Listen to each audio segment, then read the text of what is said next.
thank you for that intro. That was Tim Moquin and my son Nick Durrett put that together for me. Thank you so much. As we're improving big time here, we got a little intro music. Very, very thankful though to Tim for sharing that with me so that I can, get us all pumped up to get into that marsh. This was part 2 of this week, and we're going to roll with this. Oh, there's Savannah jumping in, getting on the camera. I told you this was going to happen. Cats are just going to jump Savannah's the biggest sweetheart in the world. She's got a big, big heart, just like I do. I hope I do. I hope my heart's good and strong. But anyhow, we're going to roll with this. A ton of egret action, ton of other great stuff. Thank you again. Tune in, share this with someone who can't get out there anymore. And hopefully I'll have some funnier stuff coming up when the kids can get involved in it. Thank you. So we start the day off with this buck. I hope I get to see this buck again. Look at that antler, huh? That is one cool little dude. Oh, God. It always amazes me the different antlers, but I don't think I've come across one like that. It's a little wanky. This is what a real buck looks like. Another beautiful buck in the morning. So I've gone buckless for a few weeks, and now I got 2 bucks. So I guess I'm pretty rich. I should have bought a mega ticket, whatever they call that. I don't play lottery. So as you can see, the hay is rolled up over here, and that's one of them... I forget the name of it. It's not albino turkey, but it's a phase of turkey colors.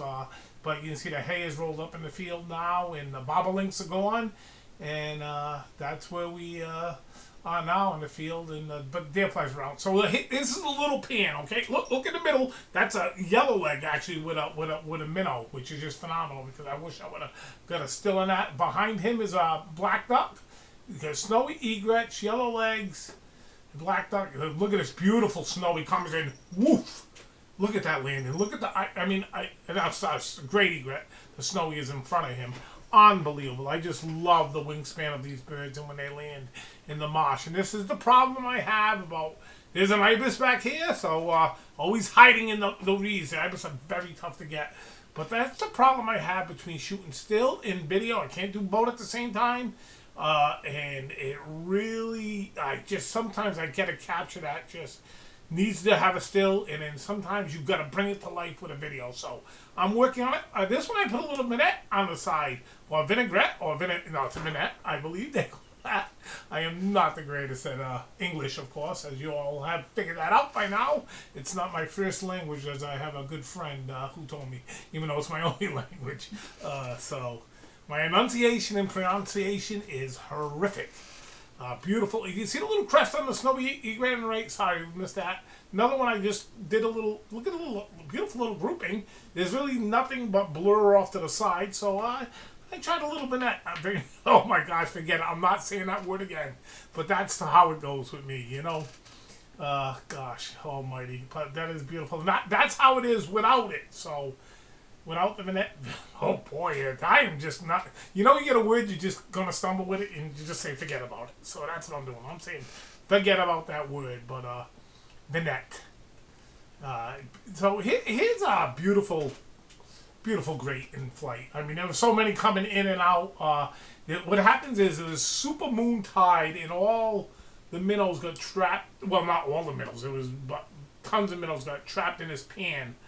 And when the tide receded, they couldn't get back to the channel. And these pans that are in the marsh, this one here that I took advantage of today, is just years and years of experience in this marsh and knowing there is a slight chance that there's like 30, 40, 50 pans just on that side of the marsh that I know of, that I'm going to pick the right one to hang out, and boom, it happens, You look at them gliding in. I like when they put the landing gear up and down. The tail feathers lift up a little bit there. Beautiful, beautiful great egrets. I mean, I love my great egrets. And they're like I said, this is like, I call them angels falling from the sky. For all the people I've lost in my life, I always feel like a part of them is in the soul of these beautiful creatures. I know it sounds a little crazy, but that's where I get my, when I sit there in my world and get bit by greenhead flies, I gotta have something that makes me comfort to think, and I see this is nice because you get a little color in the background. And sometimes it's really not the greatest photo when it's just the blue background or sky color. It's always nice to have a little contrasting background. Like I think here, that's my opinion, but I'm not. I'm certainly not one of them technical people who would throw out a photo for this reason or that reason. Okay, so I shot a little video here. I started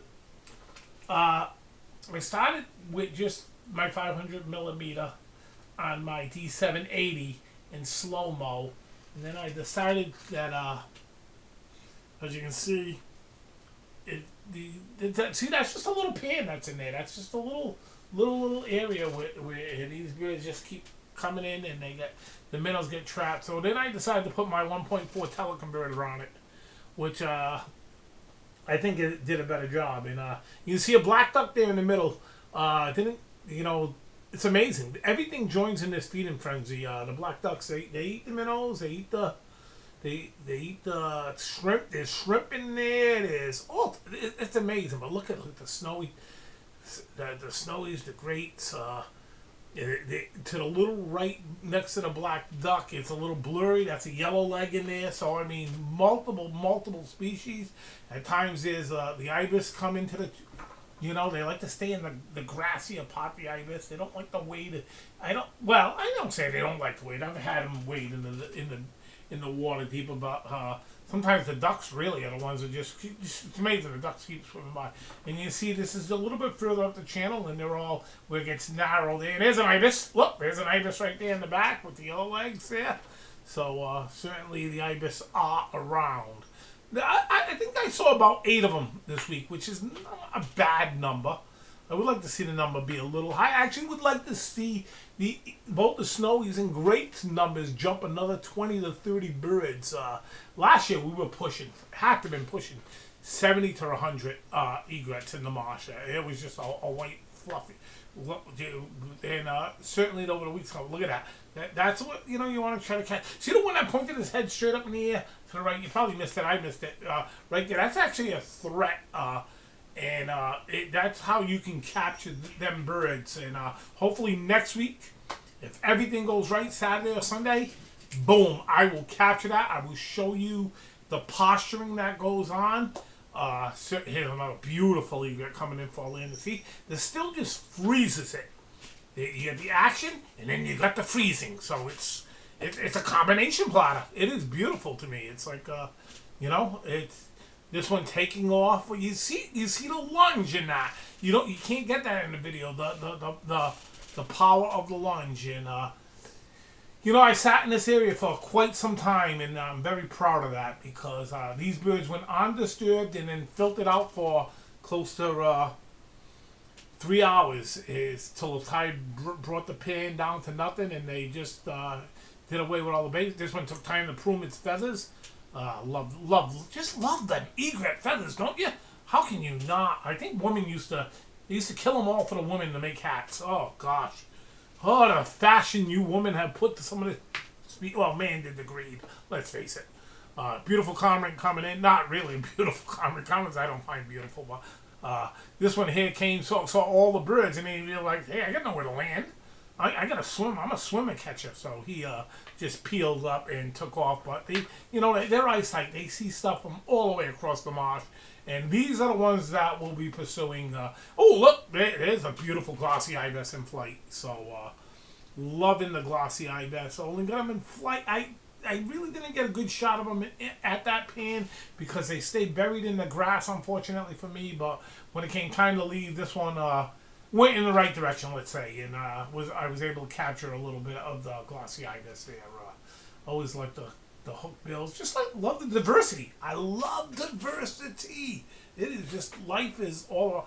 This is a semi-palmated plover. One of my cutest favorite little plovers. And if I'm saying that palmated wrong, hey, just correct me. I don't know how you can do that with a type, but I'm not going to look it up how to do it phonically because, as I already told you, English is not my first language, even though it's my only language. And they're beautiful little birds. Absolutely gorgeous little birds. just wonderful. I just love watching them, and to get one up this close is actually in filling the frame. And these are the sandlings, also in the Marsh. And I got a special thing coming with these. Come hopefully December, January. Oh, we're gonna do a video on sandlings, and you're gonna fall in love with these birds. I mean, they're not so good in the Marsh right now, but come the winter time when they're all white. Oh, just about with a little bit of black, and that's it. Oh, God, I love my sanderlings, and I think they're one of the most entertaining creatures along the beaches. Beautiful yellow leg here as we just stepping there in the mud flat. Good, nice still of a yellow leg. I don't think I've had many stills of the yellow legs, or if any, since I've started this video parade thing, which I'm really love showing this part of life and talking about it. I like to talk about it. Let's face it. It's just, you know, it has the animation of a picture. I can't do that. I'm just showing it. And there they are, the greenhead fly. This one I sent floating away. Next week, I might build a raft and put them on a little raft and send them out. Oh, did I get bit by these buggers? This one I just flicked into the marsh after and let the crabs and minnows and whoever. This is the shot of the week. We're waiting for the shot of the week. Oh, God, I love this. Look at how busy it is underneath. These are two, you know, snowy egrets having a little dispute over territory. So great to end this video on this little series here. And this series makes me very, very happy. This is some of the action I was hoping to capture, and I captured it. And again, thank you for tuning in. Thank you if you're sharing it. Thank you even more. Okay? I am going to bring the life to you this month. I'm telling you, it's going to be fantastic. And I really, really hope you have a great week. Thank you.